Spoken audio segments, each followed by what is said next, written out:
if a piece of land is located on a state highway, then some of the traffic reports wouldn't be necessary because there wouldn't be impacts to town roads. For example, if there's no residences within a mile, there wouldn't necessarily be a need for a noise study because its range is limited, and certainly certain types of noise studies can't even be measured at certain distances. Some things I learned with, wind farming. So I think since each piece of land is considered unique in the eyes of the law, and literally even if they're, American Auction Network postage stamps next to each other in a desert, and for all intents and purposes they're identical, the law still treats them as completely distinct and unique. And because they are unique, my feeling was that a blanket rule requiring what would be extensive and very likely expensive reports would not necessarily be applicable to each piece of land, and by giving the board the discretion to opt out of the extra studies, they can also have the discretion to opt out of some of the more problematic issues that might arise when you go too far past what would be the state standard of a use variance. So it's a safety valve. And that was my thinking. Whether the board ultimately takes the may or out of there and goes straight with shall, that's a legislative decision for the board. And my other question, again on the hardship exemption, is the part where it says that the board will have 62 days to rule on it, or to hold a hearing on it once the completed application is filed. And I didn't understand 62 days. It seems like that could be a very short period of time because we don't know how many exemptions there will be. There could conceivably be a great number of them. And it's a relatively small board. They're involved in lots of other things. Why 62 days? Well, I think they selected 62 days because it's a number that appears frequently in Town Law Article 16, and it's the number that is held applicable to subdivision and site plan review timelines. It can be a lesser or greater period, but that 62 days is going to yield to whatever is required under the State Environmental Quality Review Act. If somebody applies for a hardship exemption, that requires that the board or any body reviewing it is taking an action. Because it's an action by a government, it's going to be potentially subject to environmental review. And I say potentially because you wouldn't classify the action until the application is actually made. The second side of that is that 62 days, because it's been recognized as a valid time frame for these types of applications in relation to land use, it's probably a safe number to pick. Understand that there's two different things that you deal with when you deal with people's desire to use their land. The mere existence of government obviously impinges some freedoms, either personal freedoms or property rights. But when you're dealing with the right to use land and someone asking for an exemption, the law distinguishes between what is a privilege and what is a right. And the due process and other rights that attach to the applicant vary depending upon whether they're pursuing a privilege or whether they're pursuing a right. And a variance is considered a right. So the decision I think that is in here is probably sound in regards to 62 days because it's recognized as a valid number, and it's reasonably speedy so that it's putting pressure on the town board to act promptly when a citizen makes an application in relation to one of their rights.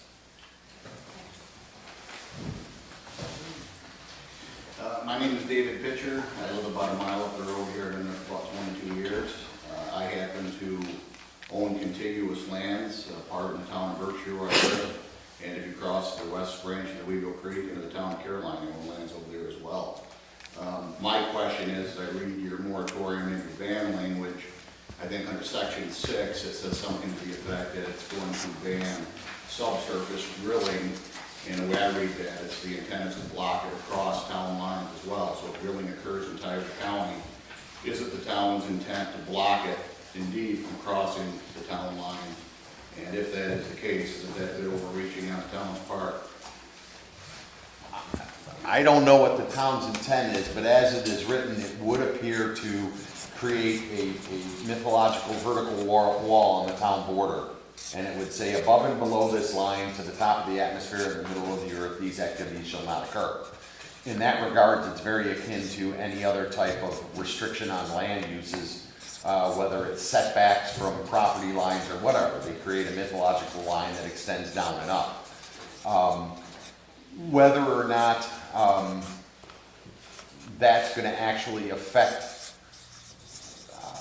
the underground scope of drilling relative to the state identifying a unit that may cross the town line is probably an open question. As of right now, the courts have held that yes, towns may do this.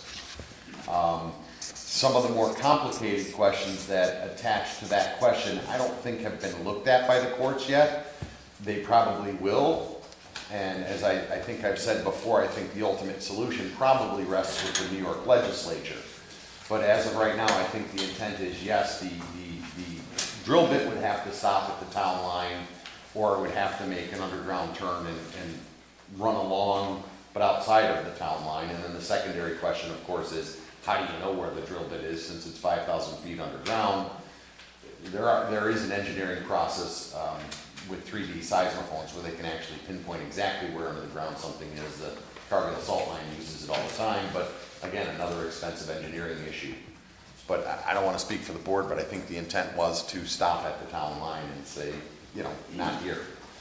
And so just to clarify, we do have, because I was wondering about that too, what the legal authority was for doing that. There is legal authority for doing that?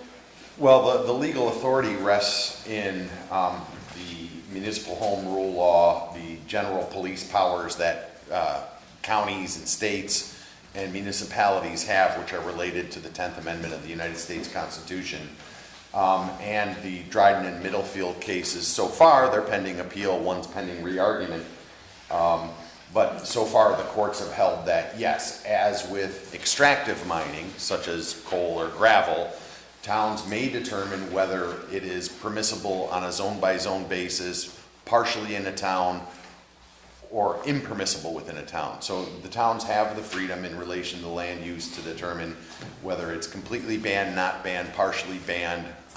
You just can't, at least as that section of law is now written, and there's 3 proposals to amend it. I'm not sure where that's all going, but as now written, the only thing that a town cannot do is actually regulate the mining process itself. It can't say, you know, you need this type of fire suppression system, or you need this amount of setback, or you have to reclaim the land in this way, or you have to post this much of a bond. So even the town is not authorized to regulate the actual process of the mining, but just like a town could say, no, we're not going to allow copper smelting facilities within our town, the courts have held that yes, you can say you're not going to allow this type of mining activity within your town. And so even though it's subsurface, doesn't matter, it can still. It doesn't matter, right? You know, these same questions are coming up in Virginia with the uranium mines, and it's the exact same issue. You know, they're dealing with, they found uranium in the mountains of Virginia, and it's a microcosm of exactly what's happening in New York. Some people want the uranium mining, and some people don't want the uranium mining, and the arguments are very much the same. It's an economic boon, it's an economic nightmare. You know, there's facts on both sides, and people are arguing about it in Virginia right now. It's sort of the same issue, but yes, towns have within their authority, when a boundary line is created, it goes down to the bottom of to the center of the earth, theoretically, and up to the top of the sky, and even can extend out into the water. It's somewhat questionable how you can own a piece of air, but that's how the law draws boundaries. So, can I just ask another follow-up on that? You had mentioned that there were a few things that the courts had not dealt with yet. There's a bunch of things I think a number of things that Can you the give us court. some ideas what they are? Sure, actually, I had this question last night, so I brought a bit of a list of some of the main open areas that I think the courts haven't really looked at closely yet. One is in relation to any type of ban, whether it's a partial ban, a surface ban, a subsurface ban, or a complete ban. The courts haven't really made a determination on whether and to what extent that may or may not impermissibly impact interstate commerce. City of Rochester, for example, tried to ban warehouses in certain areas of the city of Rochester because of the traffic and noise impacts on residential areas, and they weren't permitted to do so because the Port of Rochester is an international port, and it impermissibly interfered with interstate commerce. So I think that question is out there.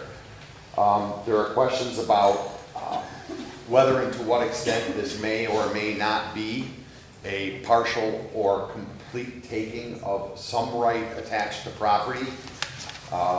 Those questions really haven't been looked at closely yet. That appears to be a very difficult claim because of the rules of takings requiring a vested right. And since you don't actually own the gas that's under your land, it really can't be your gas that's been taken by a ban. So there are some questions there, but New York has a very antiquated system of describing what are property rights, and it's the bundle of sticks theory, and each stick is considered what's called a hereditament. It's something that's attached to the land. And when one of those sticks is taken away, there might be a taking, there might not be a taking.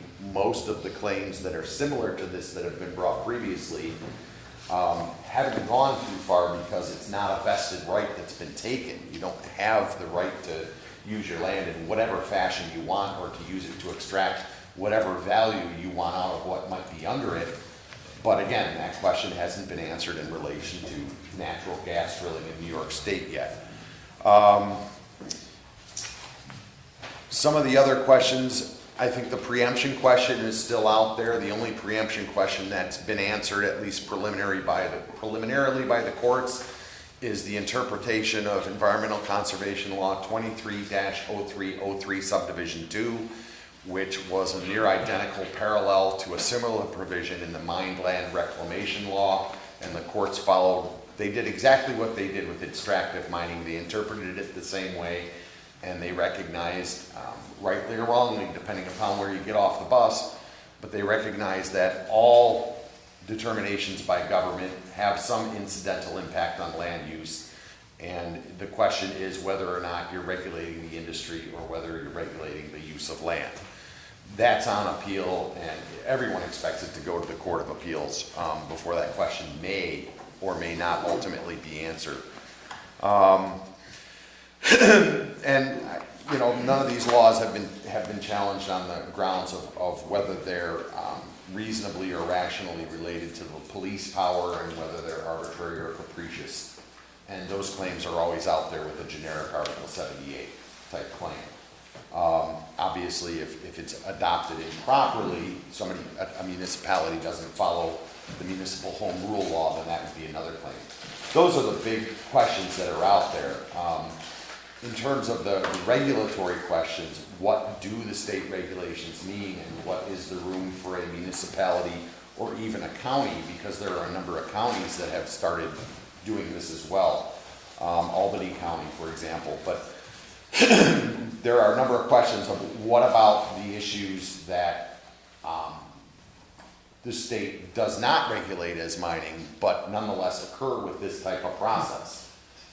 If a mining company has a drilling pad and they set up temporary worker housing, is that or is that not subject to code enforcement law? And the department and the code enforcement is a power of the state. The town or a city or whatever only acts as an agent of the Department of State. That actual authority is the Department of State. So is the DEC really going to show up and tell the Department of State and Attorney General they can't inspect worker housing? So there's some ancillary things that are out there, because the mining laws don't regulate everything. They really are addressing only what is the process of mining, and they don't really get to the pipelines and a number of other issues that are currently, in some cases, unregulated. So there's some open gaps that there will be continuing questions about, but I don't necessarily think they're germane to the question of whether a ban, whether it's a complete ban or partial ban, is legal, illegal, permissible, not permissible, etc. But as far as in a nutshell, those are the 5 areas that I think are most likely to see challenged. If that answers the question. It's just an opinion, and it's my opinion. I'm sure there's people that will disagree. Is this related to that? It's a separate, okay, Well, it so could be, kind of, sort of. can we finish going around through 5 and then it'll be number 6? Okay. So we left off, you were 3, Pat? You left off. with- Oh, we left off with you as number 4. So Milton, I think you're number 5? Milton Town, I live on Fire Tower Road. My question is, going backwards, my land borders Tioga County, and I'm a member of the Tioga County Landowners Coalition because I guess they said I could be, and because I'm bordering their land, because I'm bordering the county. So I'm maybe interested in leasing my land to the Tioga Landowners Group. And it would probably be only subsurface rights that I would lease. So one question to the board is, it doesn't seem to me that it would in any reasonable, probable way, it would have the negative impacts that you state in your findings as the basis for a ban. So And so is that a question? that's a question. What do you, if I leased subsurface rights to Tioga for development from, say, Tioga County, probably from the state highway 79, what would be, What do we perceive that to have, what impacts do we perceive that would have on the town? you know, Okay. the findings that you say are the basis for the ban, or a ban?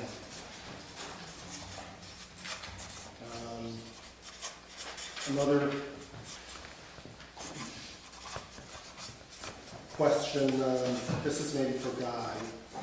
According to section 7, the penalties, it seems, I would be subject to a $5,000 fine the first day and a $10,000 fine for each day thereafter, if I sign the lease agreement. Is that correct? No. As I recall, there's no prohibition against signing a lease. That's not defined as a gas support activity. So leasing your land would not, as I interpret this law as currently written, would not trigger a violation of this law. Your first offense, it would be up to $5,000 per day for each day that the offense occurred. And there are some very squirrely rules under the criminal procedure law as to how you count those number of days. So if a charge is filed on day 10,